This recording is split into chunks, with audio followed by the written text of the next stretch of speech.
but one more issue we're also on the lookout for you here on the Joy News channel is about Ukraine and the tension building up there. Some more Ghanaian students are reportedly trapped in the Ukrainian city of Sumy, which has become the hot spot in the wake of escalation tension between Russia and Ukraine. According to the Ministry of Foreign Affairs, it indicates that so far only 70% of Ghanaian students in Sumy have commenced their journey to the western borders and cities in Ukraine for onward transfers to neighboring countries. So far, only 181 evacuees have arrived here in the country. And you may want to see excerpts of the statement that was released by the Ministry of Foreign Affairs and Regional Integration earlier, just yesterday, indicating and giving a breakdown of all of the issues that are unfolding. I'll just bring you excerpts of that. It reads that the Ministry of Foreign Affairs and Regional Integration has so far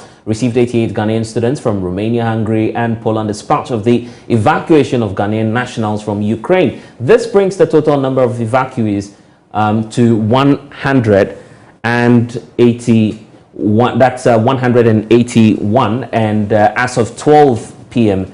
March 8, 2022. The ministry has, however, noted with grave concern the refusal of some Ghanaian students to show up at the airport after they have expressed their willingness to be evacuated. This resulted in the government purchasing air tickets which remain unused, as well as paying for COVID-19 tests for persons with no intention of traveling. The government is therefore entreating only Ghanaians who are willing to be evacuated to confirm their participation so as to avoid the dissipation of scarce public resource. And those are excerpts of the statement that we have from the Ministry of Foreign Affairs and Regional Integration. What a good time to be speaking to the ranking on Parliament's Foreign Affairs Committee, the Honourable Samuel Okudjeto Ablakwa, also MP for Northern. Thank you so much, sir, for joining us here on The Pulse. Always a pleasure. Good to see you. It's good to see you.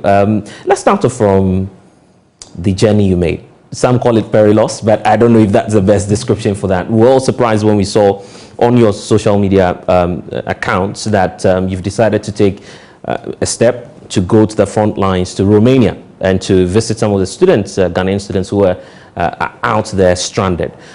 What necessitated that move, the decision to go out there and to see things for yourself? Well, thank you very much. Good afternoon to you and to all our distinguished viewers. We share a common humanity, don't we? When fellow human beings are in distress, if there's any way you can lend a hand of support, it's a natural instinct to do that. More so, these are our fellow citizens, our young compatriots who were in harm's way. They had gone through such an ordeal, a very hellish experience. To cross the borders amidst racism and all kinds of human rights violations. We were receiving reports. Now, as ranking member on the Foreign Affairs Committee, my duty, as is the practice of parliaments all over the world, is to carry out oversight, particularly matters relating to what the Foreign Ministry is doing, its missions, its activities, its operations. The Foreign Ministry was at the forefront. We were receiving reports from the Foreign Ministry as to how the evacuation was going on and all of that. As ranking member, if there is an opportunity to get to the field, to take it upon yourself, to go see for yourself at first hand what the situation is, and if that visit will also help your fellow citizens who you serve, who are your employers, why not? And so I decided that let me just embark on this journey, particularly as no official from Ghana had so far, as at the time I was leaving, gone to meet the students and to see for themselves what they were going through. And that's where there was a bit of controversy as to whether or not you were sponsored by the government of Ghana to go there and to see firsthand what was happening. Were you sponsored by government to travel? No, I wasn't sponsored by government. I used personal resources because I took the decision very quickly. And though I would have been entitled for support from Parliament, from the legislative arm, of government, I thought that by the time you submit a memo and go through the processes, it will take a lot of time. This was an emergency, and so I use personal resources to get there. I am glad that I was able to go. And you see, we need to encourage this practice. I mean, some of the legislators I have followed keenly who have inspired my work, somebody like Senator John McCain, he will always get to the front lines. He you know, as chair of the Armed Services Committee of Parliament, he would not only be armchair and wait for reports. He will get to the field and see what is going on. He was quite celebrated for that. He will go to Iraq, he will go to Afghanistan, talk to the troops directly, and see if what the troops are going through, what is happening on the ground, tallies, you know, it's really in sync with what they are receiving from the executive. Right. So I am glad I was able to go, and it was really a memorable visit. The students were elated to see me, absolutely excited, and we form a strong bond now. I hosted them to lunch because they were depending on packed lunch from volunteers, right. You know. And you can see some of the pictures on the screens right now. And I gave them a listening ear to hear them out, and that's also therapeutic, you know, to get to, you know, narrate your ordeal, what you've gone through, and then what you expect from those in charge, from your national leaders, how you would want to be evacuated. And a lot of them were also thinking about what happens to their course, their academic pursuits. They were there largely studying medicine. More than 90% of them are medical students. Right. Some had only 3 months to graduate. Can you believe that? Only 3 months. Final year, 6th year, only 3 months to graduate. Some have done 5 years, 4 years. The greater part of their academic responsibility has been met. And then suddenly there is a war, and they don't know what the future holds. So it's been a great visit. I have made a number of recommendations. And we'll get into the recommendations shortly, but one of the concerns as well has got to do with the initial reports that you placed out there even before going to Romania. There were reports indicating that some students were attacked. You said that on authority.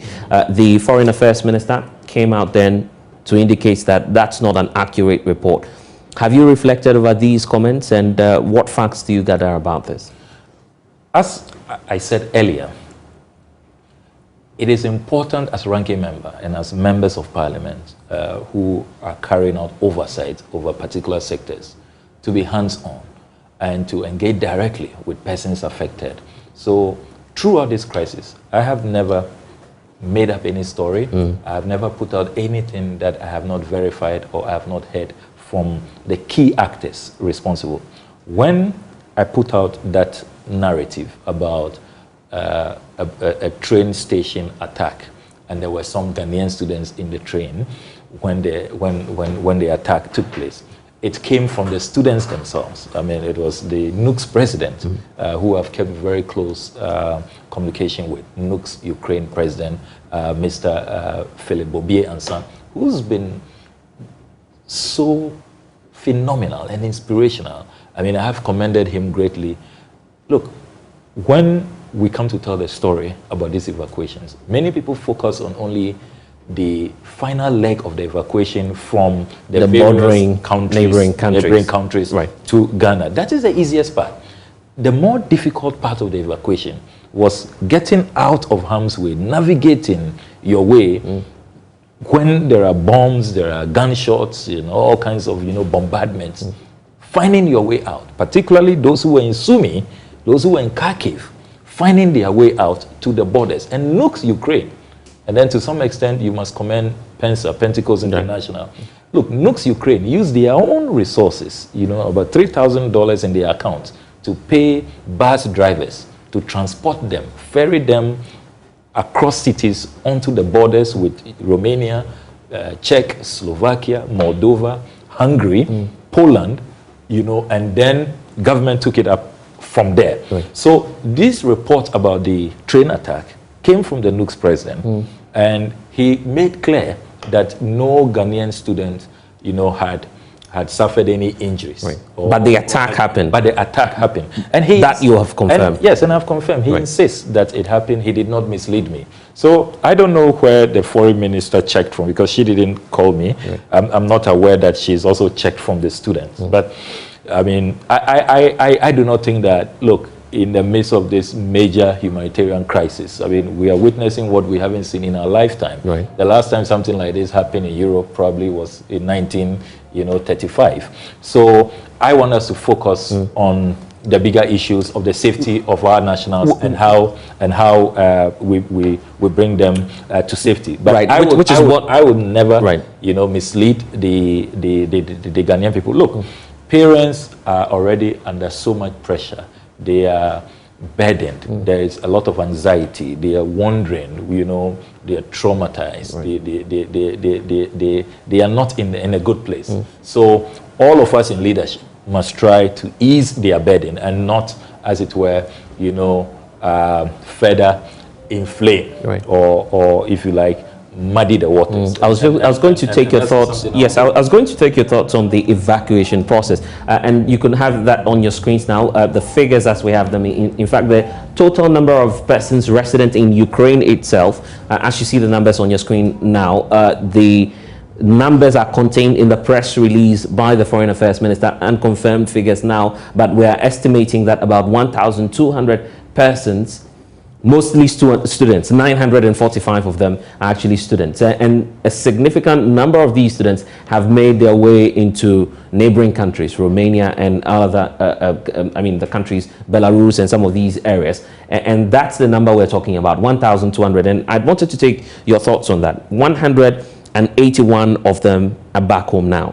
What's your impression about government's evacuation plan?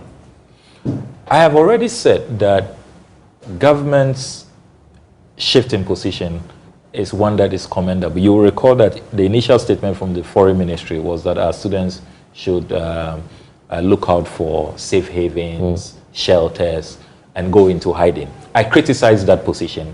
I thought that it was not adequate, it was not helpful, and that it almost amounted to us shaking our responsibility to these students as national leaders, and that government should be more proactive. A few days after there was a shift in position, government announced that it will evacuate. I commended government for that decision. I think that so far, from what I have gone to see, the evacuation has been largely successful when you consider the fact that the students are airlifted from these neighboring countries. That portion has been largely successful. Where I have had major challenges is how the students get to cross the border. I do not think that we made adequate arrangements with border officials. So if you listen to the students, the ordeal they went through, they say that other nationals who have had their governments contact border officials. For example, they cite the Indians. The Indians were always given priority because there had been some diplomatic engagement with the Indian government and the Ukrainian government, which then translated into border officials knowing what to do and how to prioritize, these Indians. So in terms of the initial evacuation, that is the first part, getting out of the Ukrainian cities, arriving at the border, we didn't do very well with that. Then when they have crossed the border, we didn't have shelters. So our compatriots were depending on volunteers, NGOs. When I went to Romania, I noticed that Romanian volunteers, NGOs, were the ones actually helping. They were the ones helping. I'm asking this question also because you indicated on your Facebook page that some of the officials, the Ministry of Foreign Affairs, gave out some numbers indicating where and how to reach them. You partly said that these officials were not responsive. Yes. And that's why I'm asking about your impression of the evacuation plan. So I have said that as a country, we need an emergency response plan for our foreign service. When these emergencies occur, what is the plan? What should be the modus operandi?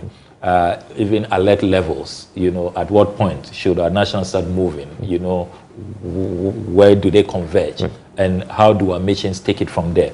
Look, for example, I was disappointed that in Romania there was only one official. I have commended him though, the consular officer Ahmed Tijani Abubakar. I thought he did a great job, but one person for the whole of Romania, about 200 students crossing the border, the same person who should have been at the border to facilitate their crossing, same person who should have erected a camp to take care of them, one person who then must make hotel accommodation arrangements in the capital, Bucharest, for our nationals. That same one person should then be responsible for ticketing and how our nationals eventually board and come to Ghana. So clearly it was too much work for one person. Yes, we don't have a diplomatic resident mission in Romania. Our mission in the Czech Republic is responsible, has concurrent responsibility.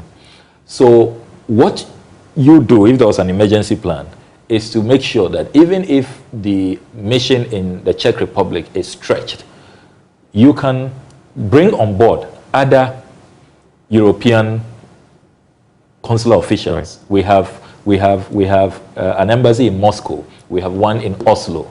Even in Switzerland, apart from Bern, we have the Geneva, mission. London, another European, Germany and others. Couldn't we have mopped up and then beefed up the numbers so that instead of having no presence at all at the borders to help with the crossing. So what do you think? You want the numbers to be scaled up? So moving forward, I have said and I've made these far-reaching recommendations that one, we must have an emergency response policy as a country, because every now and then when we have to do evacuations, when there are emergencies, you see that there are lots of shortcomings. Yes, you don't know when emergencies will happen, but we must prepare for them. Other countries seem to have them. They have alert levels. They know, and their nationals have been educated as to when the alert levels are raised. Then what to do and all of that. Even data, knowing who is where. I was surprised that our embassy in Bern, it was quite late in the day before they started collating numbers, wanting to know how many students do we have there, their contacts, where they stay and all of that. I think that all of these things, if we have an emergency response plan, these things should be done much earlier, so that consular responsibility which embassies have, we can do a better job. But when in the interim there's an emergency, then what do we do? I have also said that it's clear that the advocacy which some of us have been leading in Parliament, that there's a need for a consular fund. The Foreign Ministry agrees. Indeed, the Auditor General in 2017 indicted the embassies abroad that a number of them had to misapply funds to take care of distressed Ghanaians because we don't have a consular fund. A consular fund which should be available to assist our compatriots who find themselves in one distress or the other. We don't have that. The Finance Ministry has not been forthcoming. So in this instant case, if it had not been Nukes Ukraine using their own resources to pay bus drivers to ferry themselves out of their cities, it will have been very difficult for our embassies, to pay for this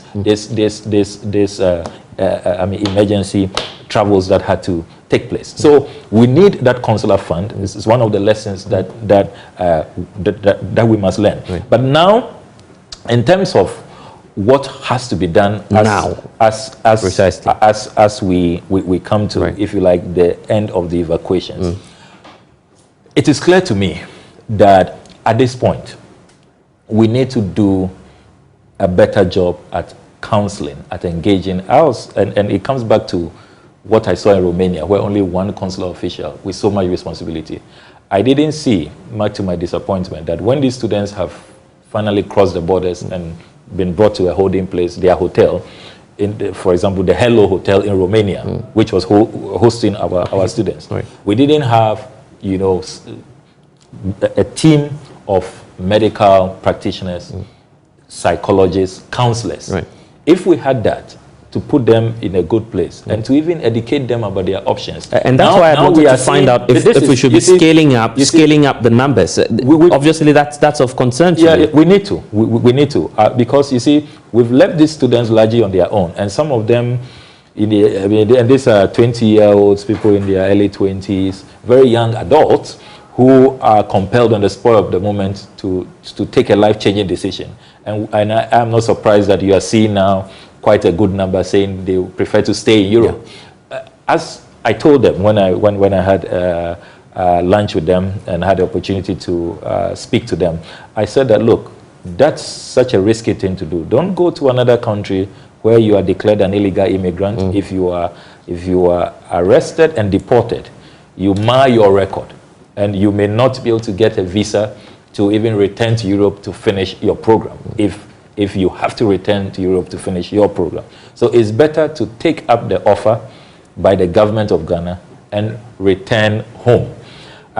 We don't seem to have a serious counseling session, not even one that you may even call on serious. No session, no counseling session, no guidance session.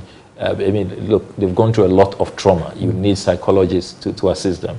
In this part of the world, we seem to think that once you don't see physical injuries, that's the end of the story. Nobody's in coma. That's the end of the story. But what might be going on? I mean, when I spoke to them, they say, look, they have nightmares. They get flashbacks. They are so traumatized, and they sometimes forget themselves. They forget where they are and what they are doing. So, and these are people who at the same time are taking decisions. Yeah. Do I come to Ghana? Or do I stay, or do I, So you feel that's accounting for the reason why you feel that's accounting for the reason why some do not want to come back? I think it is accounting for that. Right. The kind of support services. So that's why I talk about this emergency response plan. Right. If we put it together, we formulate it, it will help us. But now it's not even too late for our embassy officials. Look, there are a lot of Ghanaian professionals out there who are willing, psychologists, medical doctors, career guidance experts, who are willing to assist these young people. You just have to engage them, speak to them, mobilize them, and let them go to these centers where Ghanaians are being held, so that they are given the best of advice. Look, only God knows where this conflict is going to take us. And I was about coming to... We may as well have a third world war on our hands. This morning, that's what you think? Russia is saying that the United States of America has declared an economic war on them. Right. They have put out a list of countries they say are unfriendly countries who have targeted them, and their posture is clear that whoever is with Ukraine is against them. Right. They have put their nukes on alert, so we know the dangers of nuclear war, and they are not the only country with nuclear war, even though they seem to have the biggest capacity, followed closely by the United States of America. And then you have all these NATO allies who are on alert. Right. Look, we want a de-escalation. We all do not want to see third world war, but the conflict continues. I'm glad that many of us did not expect Putin to go this far. And I'm glad that you're bringing the international dimensions. I just want to also bring to the fore the decision that the Republic of Ghana took when we voted at the UN Security Council. What do you make of the decision to side with the Western countries in condemning Russia? Some say we had the option of abstaining anyway. I think that if you have studied our foreign policy for years, even though President Nkrumah, President Tito, President Nasser, and President Nehru of India took the non-aligned position during the Cold War, 50s, 60s, all the way to the 70s, and that has been our posture to make sure that we are not a pawn for any of these. And perhaps, I'm sure that researchers would soon, argue that if President Volodymyr Zelensky had adopted Nkrumah's non-aligned posture, this would not have happened. Probably he will have averted what has happened in Ukraine. But having said that, even though we have always had that non-aligned posture. If you look at our foreign relations, history, when it comes to taking a position in specific cases where we see blatant violation of international law, where we see human rights abuses, where we see that countries' sovereignty has been undermined and all of that. I mean, take for example, you study our vote on the Israeli-Palestinian issue. Even though we are a non-aligned country, when it comes to the Israeli-Palestinian conflict, we have voted on the side of the Palestinians. Because you see, we also have a history of slavery, of colonialism. So we do not want a situation where other countries will go through what we have gone through and what we struggled to fight and to defeat. So in short, you support it. So I do not think that our position at the Security Council, is one that is at variant with it's very consistent with the positions that we have taken. Anytime we see that sovereignty has been violated, international law, the actions that as it were undermine the UN Charter, and because we don't